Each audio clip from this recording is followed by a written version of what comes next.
સદગુરુનો જે અનુભવથી લખેલો સવારામજીએ સુરતા અને સબળનો વિવાહ, આ તો કંઈ દેખાય નહીં, પરંતુ કેવી વાત છે કે અમર મોડ જેના મસ્તકે ધરી હવે સુરતાને ક્યાં માથું હોય. પણ છતાં આપણે બહુ જ એની અંદર સદવિચાર કરવાનો છે, કારણ કે જે સત્ય છે એ આત્મા છે, આત્મા છે એ પરમાત્મા છે. હવે એ પરમાત્મા આત્મા જે સત્ય છે એને લોઢું લાકડું હોનું ચાંદી કે રૂપિયા કંઈ ન કહેવાય. એને શું કહેવું આપણે? બરાબર. આ તો ઠૂંઠો વગાડે તાલ તંબુરો માંદો સુણી મલકાઈ, શિર વિનાનું ધડ કરે ઢીંગાણું અને ઓલો લંગડો દોડ્યો જાય. આ તો વિના ચીબડીએ કરે વાતો ને ગળા વિનાનો ગાય, બેરો સાંભળીને પાડે બરાડાઈ આંધળો દેખી જાય. આવો જે સતપુરુષ અને સત્યની વાતો છે. હા, કુવા વિનાની દળ ભરે પણિયારી અને એની ગાગરડી સલકાય, દાંત વિના કે નર હાકર ચાવે વિના પાણીએ નાય, તન વિનાનો કરે જાત્રા અને ઉજળ દેશમાં જાય, જો કે જીવતાને મારી નાખે મળદા હજીવન થાય. આવો અગમ દેશ એવો જેમાં ભણેલા ભૂલી જાય. મળ્યા ગુરુ મને લાલજી પુરા અને પ્રેમથી લાગ્યો પાય, પોપટ કહેશે મને હંસ બનાવ્યો મારે વિના પાંખે ઉડાય. બહુ સરસ મુદ્દો આપી દીધો છે આત્માની વાતનો. નથી લોટું, નથી લાકડું, નથી ઝાડ, નથી વનસ્પતિ, નથી સમુદ્ર, નથી પર્વત, નથી તળેટી. આવો જે સત્પુરુષ આત્મા આખા વિશ્વની અંદર જે વ્યાપક છે. મને હમણે સ્વરૂપદાસજીએ વાત કરી હતી કે નટુમારા તમે અત્યારે કેમ કંઈ બોલતા જ નથી. મેં કીધું પણ હું શું બોલું, વારો આવે તારે બોલીશ તમ તારે ઘણું. એ પછી આ વારો આવ્યો ને મને ભજનનો વારો આવ્યો અને હું વળી સવારામજીનો મેં સ્વયંવરની વાત કરી છે, એમાં આપણી કડી એટલે આવીને ઊભી રહી છે કે સુરતાએ અમર મોડ મસ્તક ઉપર ધારણ કરેલો છે. આપણે આપણી સુરતાને પરખો, અને જ્યારે આપણી સુરતા એવા સદ સબટની સાઈટે જોઈન્ટ થઈ જશે, બરોબર. આમ તમે જુઓ અત્યારે આ વૈજ્ઞાનિક યુગની અંદર કેવી વસ્તુ જોઈન્ટ થઈ ગઈ છે. બરાબર. પહેલાં તો મને ખબર નહોતી કે આપણે ટાયર હોય ને એમાં ટીપ હોય અને ટીપમાં હવા ભરે એટલે ટાયર દબાય નહીં. આ તો પછી હમણાં મને મોડી મોડી ખબર પડી કે હવે તો ટાયરમાં ટીપે ન હોય કે આ કેટલું બધું જોડાણ છે. તમે જુઓ હવે કે ટાયરમાં ટીપે ન હોય, સીધી ટાયરમાં હવા. કેટલી બધી વાત છે. જોડાણ તમે જુઓ મોબાઈલનું. તો આજ સુરતાને જો શબ્દનું જોડાણ ન હોય ત્યાં સુધી આપણે ભક્તિ નથી કરતા. બરાબર. એ તો પોતે પોતાના મનને પૂછી દો કે હું ભક્તિ કરું છું કે નહીં. બરાબર. ભક્તિ કરતા ભક્તોને જગત ન જોઈ શકે. એ તો મેં પહેલા જ ભજનની અંદર કીધું, નરસિંહ મહેતાએ કીધું.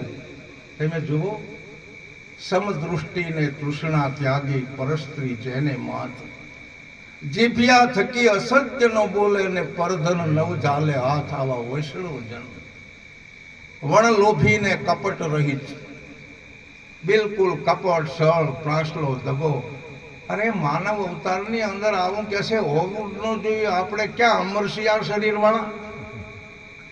આ શરીરનું કાલે સવારે પૂરું થઈ જાય તો આપણે આવું બધું લઈને શું કામ જવું જોઈએ ધર્મના દરબારમાં? અરે ધર્મને જવાબ આપવો પડે આપણે. હા, સવારામે લખ્યું છે કે ઉત્તર દેવો પડશે ધર્મ આગળ માટે કાઢીને જાજે કપટ. હો સમરી લેને તું સાચા ધણીને તારો નર્તન સુધરશે નફટ. અચાનક જીવને ઉપાડી જશે અને પછી ગળી જશે ઘટોઘટ. ખરેખર થાય છે ને એવું. આપણી નજર સમક્ષ કેટલા બધા જતા રહ્યા છે, કોઈના અંગો કે કોઈ દેખાતા જ નથી. શી ખબર ક્યાંય ગયા, કોઈને ખબર હોય તો કયો. હે, આપણા નજર સમક્ષ ઘણા બધા જતા રહ્યા છે, બરાબર. કોઈ મહાન, કોઈ સુરવીર, કોઈ દાતાર, કોઈ ભગત, કોઈ સંત, કોઈ જતી, કોઈ સતી, કોઈ નથી રહેતા. તો આપણે પણ આ શરીર મળ્યું છે ત્યાં સુધી કંઈક કરવા જેવું છે. અમરમોળ સુરતા મસ્તક ઉપર ધારણ કરી અને મંગળ વર્તે કોની સાથે? અરે શબ્દ તો પડ્યો જ છે, પણ આપણી સુરતાને વળાવો. 20 વર્ષની દીકરી થાય એટલે એના લગ્ન તો કરવા જ પડે, બરાબર. આ તો હકીકતની વાત છે. પછી હારી ન લાગે. અને જ્યાં સુધી લગ્ન ન કરે ને ત્યાં સુધી ઢીંગલા પોતે રંબાઈ દેવાય. અને જ્યારે લગ્ન થઈ જાય ને એટલે આપણે કહેવું ન પડે કે હવે ઢીંગલા પોત્યા મૂકી દે, એના મથે છૂટી જાય છે. એટલે એનો ભાવાર્થ છે અંધશ્રદ્ધાનો. એમ આપણી જ્યારે સુરતા સદસબટની સાથે વરી ચૂકે એટલે એવી અમુક રમત છૂટી જાય છે. કબીર સાહેબ કહે છે કે હવે ક્યાં સુધી આની સાથે રમત રમવી છે. ઢીંગલી છે મત કર રમણા, કોઈ સંત દેખીને નમણા. ઢીંગલી છે મત કર રમણા. ઓહો, સરસ મુદ્દો આપ્યો છે. અને સુરતા કેવી બની? વિજોગણ મટી ગઈ, વેરાગણ મટી ગઈ અને પછી તો સુહાગણ બની ગઈ છે. જુઓ, એમ અમારા જે કોઈ સંતો છે એને હું માનથી કહું છું કે પધારો આપ સુહાગી સંતો, બરાબર. સુહાગી સંતો એમ જેવા તેવા નહીં. હા, પેલા હું ફોન કરું ને એટલે એની અંદર કેસેટ વાગે છે કે આનંદ ઘડી રે તે ભજવા હરી એવા સંત સુહાગી મળ્યા આનંદ ઘડી. આ બધાએ ભજન સાંભળ્યું. નારાયણ સ્વામી અને મંડળી આમનું ભજન ગાયેલું છે, કેસેટમાં વાગે છે. આનંદ ઘડી હેતે ભજવા હરી એવા સંત સુહાગી મળ્યા આનંદ ઘડી. સુહાગી સંત જેને કહેવાય કે જેની સુરતા સુહાગણ બની ગઈ છે. અને મંગળ ચાર ફરી અને એ સત સંબંધની સાથે વરી ચૂકી છે. પછી એને બીજે ક્યાં વરવા જવાનું આવે? અમારા જગદીશ જોશીને એકદમ પ્રોગ્રામ હતો જોડો. જગદીશ જોશી ગાયક છે ને કોયડાની અંદર, રબારી સમાજમાં ઘણું બધું માણા હતું. ને જગદીશભાઈનો વારો આવ્યો. કોઈને ખબર નહોતી કે આ જગદીશ જોશી અમદાવાદથી આવ્યા છે. પણ કે મારે ભજન તો રજૂ કરવું છે ભરથરીનું. સોનલા વાટકને રૂપલા કાંગસડી, બાલુડો જુગી નાવા બેઠો ભરથરી.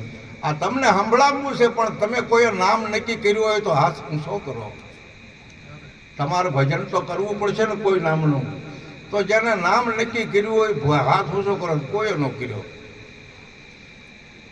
પછી કે બેનો તમારે તો નક્કી કરીને હાથ ઊંચો કરવો જ પડે. બેનો કે કેમ? કે તમારું નામ નક્કી નથી થયું. તમારા જગતની અંદર તમારો પતિ પરમેશ્વર છે. તમે કઈ થોડા બીજા પતિને પરમેશ્વર માનો?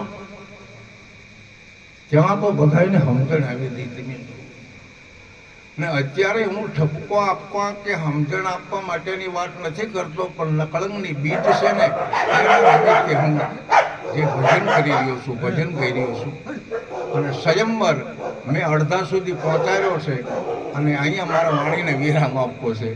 એટલે મેં થોડીક એવી વાત કરી અને સૌનો કોઈ ગ્રહણ કરવા હોય તો કરવાના, નહીં તો કોઈ વાંધો નહીં. પૂરો કરી નાખો.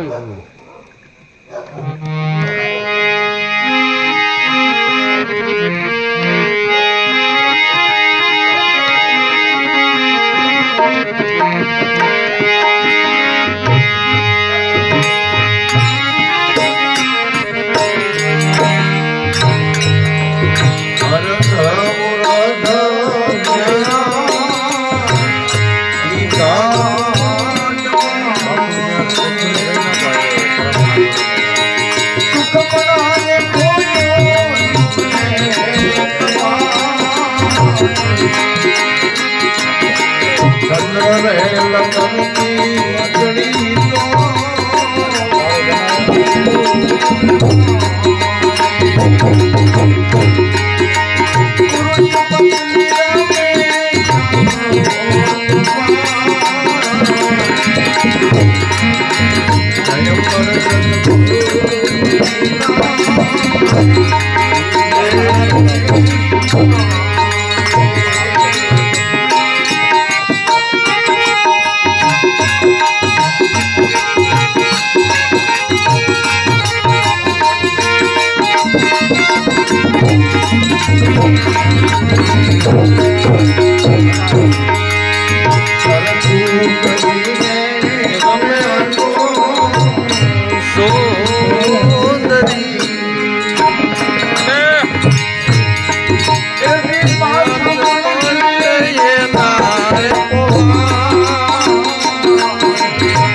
જેવા રેવી તોને મોરતો સાંભળે કર્યો પછી મોરે ઉઠે ખોટી રે કરતી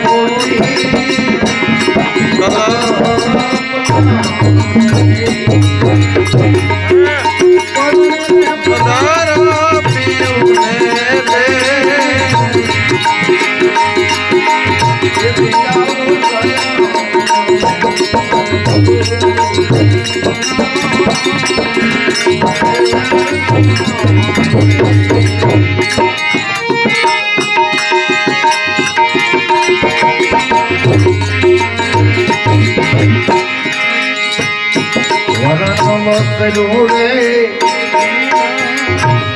એ મેં તો વિવાહ કરું રે.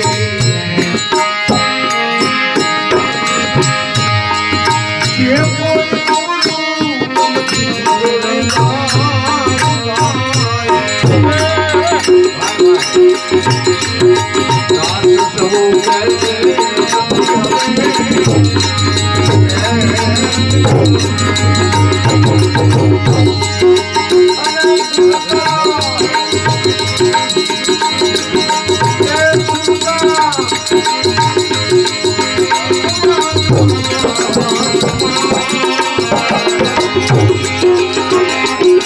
મરમની વાત સખી